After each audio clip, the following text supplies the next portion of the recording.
ഇന്ന് തന്നെ ഡൗൺലോഡ് ചെയ്യൂ. കാണൂ നിങ്ങളുടെ ഫേവറേറ്റ് ഷോസ്. അപ്പൊ പിന്നെ രാധിക മോളെ ഞാൻ എന്താ ചെയ്യേണ്ടത്? പണ്ട് പറയാൻ മടിച്ചത് ഇപ്പൊ പറയണം, ഇറങ്ങിപ്പോവാൻ.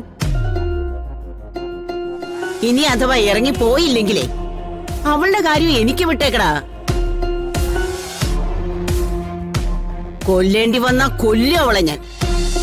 എന്നാലും നിങ്ങളൊന്ന് പരിചയപ്പെടാൻ താല്പര്യം കാണിക്കാത്തത്?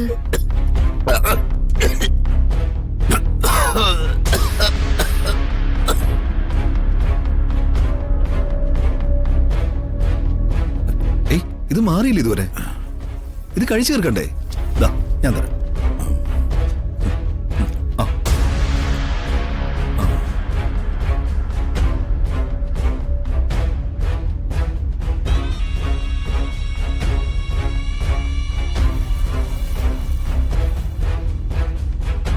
സാറ് പൊയ്ക്കോ സാറേ, ഞാനിനി ഇവരുടെ കൂടെ കുറെ സമയം ചെലവഴിച്ചിട്ടേ പോകൂ.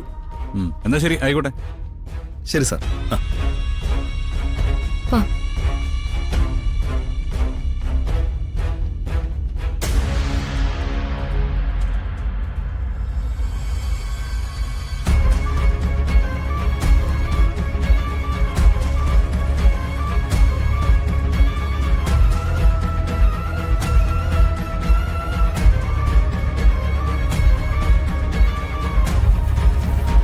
ഇങ്ങനെയൊക്കെ ചെയ്യണമെങ്കിൽ നിസ്സാര തോന്നലൊന്നും പോരടും.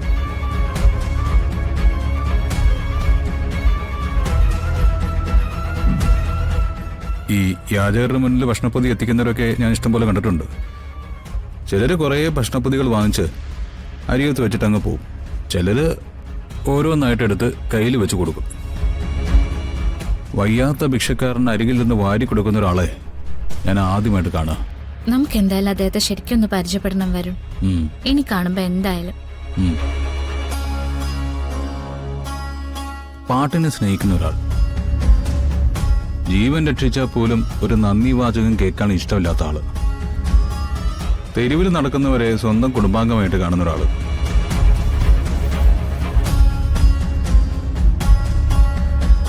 താമ്പ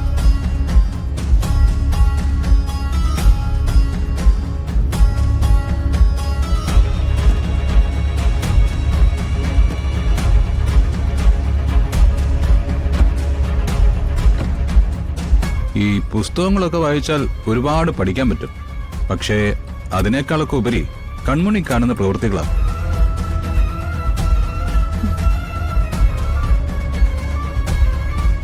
അങ്ങനെ അയാൾ നമ്മളെ കാണിച്ചു തരുന്നത്.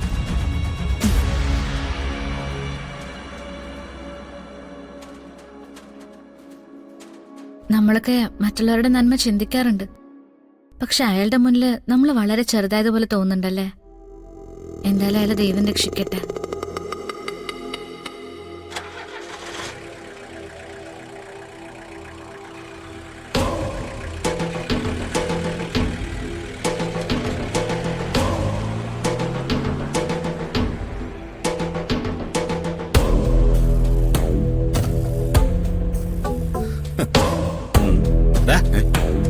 എണീക്കടാ. അല്ല സാർ, ഇത് കഴിച്ചിട്ട് തിന്നോക്കെ മതി. എണീക്കാൻ എണീക്കടാ. ഡേഡി തിന്നൊക്കെ മതി. വാ സാറേ, അവന്റെ ഒരു ചോറ്. എണീക്കതല്ലേ, കഴിച്ചൊക്കെ മതി. പോവാൻ നോക്ക്. എന്തെങ്കിലും ഇനി ഇതുപോലെ എന്തെങ്കിലുമൊക്കെ ആവശ്യം വന്നാൽ ഞാൻ വിളിക്കും. കൃത്യമായിട്ട് വന്നോണം, കേട്ടല്ലോ? ശരി സാർ. എന്താ പടി? സാർ എപ്പോ വേണമെങ്കിലും വിളിച്ചോ സാറേ, ഞങ്ങൾ എപ്പോഴും റെഡിയാ. പിന്നെ നിനക്കൊരു സ്വഭാവമുണ്ട്, കിട്ടുന്ന കാശിന് കള്ളു കുടിച്ചിട്ട് ആൾക്കാരോട് ഓരോന്ന് പറഞ്ഞു നടക്കുന്നത്. ഈ കാര്യം ആരോടെങ്കിലും പറഞ്ഞ നാളെ മുതൽ അവരൊന്നും ഈ തെരുവിലിരുന്ന് പിച്ച കണ്ടില്ല. ശരിയാക്കി കളയും ഞാൻ, മനസ്സിലാടാ? അല്ല സാറേ, ഇതെന്തിനാ സാർ ഇങ്ങനെയൊക്കെ ചെയ്യുന്നത്? ഇതുകൊണ്ട് സാറിന് എന്താ ഗുണം? എടോ, പണം എണ്ണി നോക്കണോ? പറഞ്ഞത് കൊണ്ട് ചെയ്താ മതി. കൂടുതൽ ചോദ്യങ്ങളൊന്നും ഇങ്ങോട്ട് വേണ്ട. പറഞ്ഞാട്ടല്ലോ, കളയും ഞാൻ.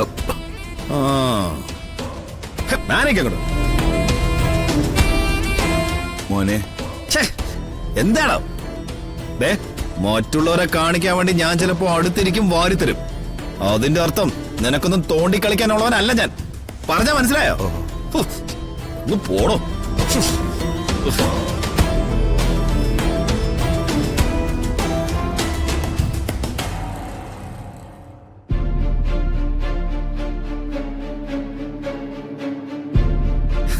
രാധികയുടെയും വരുണിന്റെ മനസ്സില് ഇപ്പൊ ബെഞ്ചമിന്റെ ചിത്രം ദൈവങ്ങൾക്കൊപ്പ. എന്ത് ചെയ്യാൻ?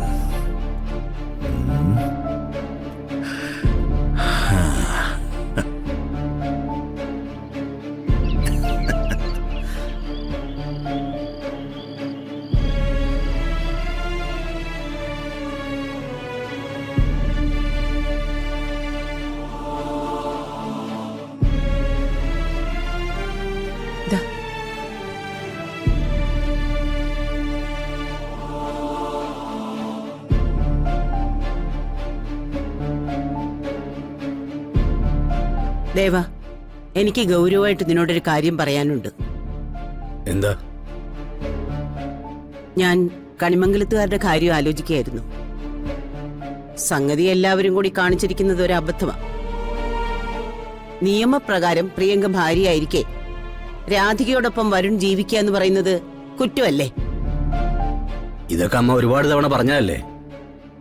എടാ, ഭാവിയിൽ ഒരു കശവശ ഉണ്ടാവാതിരിക്കാനാ ഞാൻ ഈ പറയുന്നത്. പ്രിയങ്ക മോളുടെ അസുഖം നല്ലൊരു ഡോക്ടറെ കാണിച്ച ഭേദമാക്കി എടുക്കാവുന്നതേ ഉള്ളൂ.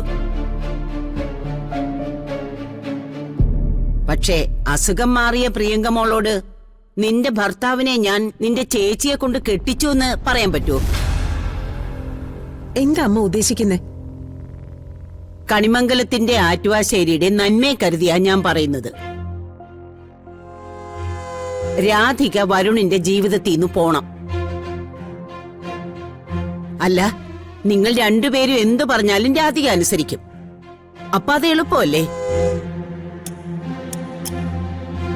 അമ്മയ്ക്ക് ഉറങ്ങാൻ സമയമായെങ്കിലേ പോയി ഉറങ്ങിക്കോളൂ. ഹാ, ഇതാ നിന്റെ കുഴപ്പം. എന്തെങ്കിലും കാര്യം നേരെ ചൊവ്വേ സംസാരിക്കാന്ന് വെച്ചാ അവിടെ മുടക്കും.